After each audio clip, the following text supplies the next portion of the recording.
Thanks for tuning in. Tonight we're going to talk a little bit about Howard Miniature Lamp Company, number 8, 1903, 1904. Thought you might want to see a glimpse at how the sausage was made. So this is the Howard steamer. This is their top of the line. They're number 8, an American style 440. Howard started in 1903. They were in New York. They had a company that made basically Christmas lights and light bulbs. And one of their employees, Mortimer, decided to get into the toy train market. So they weren't the first. Carlisle & Finch in 1896 in beautiful Cincinnati, and then Lionel 1901. Knapp, also in New York, 1902. And here we have Howard, 1903. You had less than 5% of the houses at the turn of the century that had electricity. So electrical toys were really a novelty. So you're running these on dry cell or a hand dynamo, which is no fun.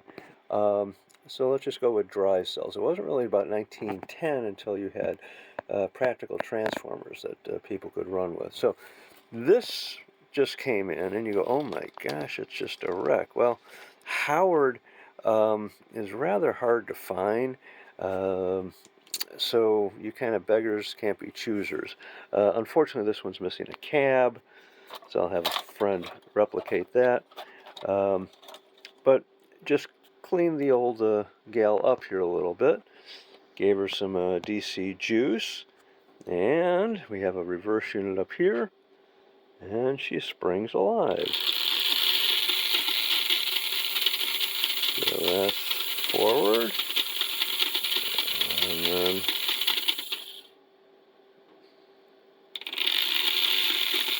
reverse. So quite happy about that. Basically clean everything. Make sure you have good contacts.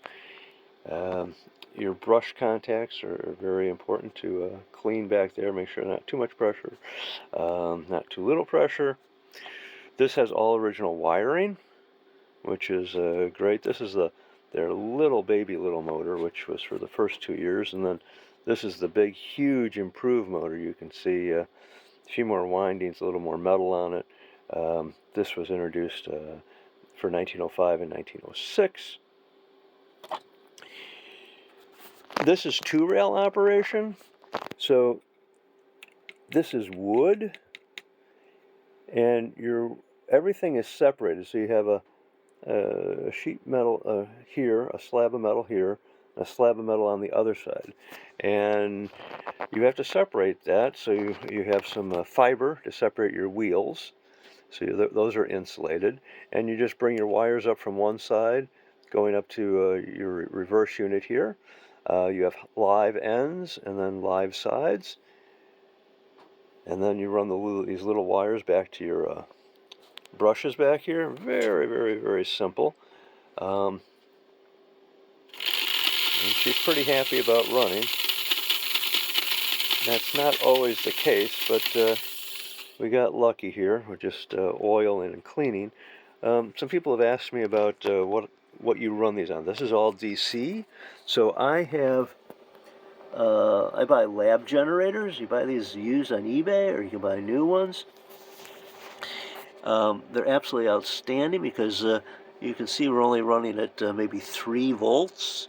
Just crank up your current here and then slowly bring up your voltage. So this is ideal for the vintage stuff. Your DC 6-volt motors of HO. These lab generators are great. This one is a dual one.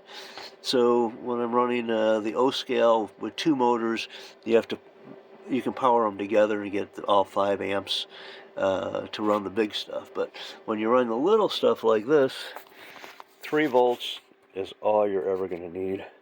Of course, the real test is we'll get it on the rails one day after we do a little more beautification for it. So, again, thank you very much for watching.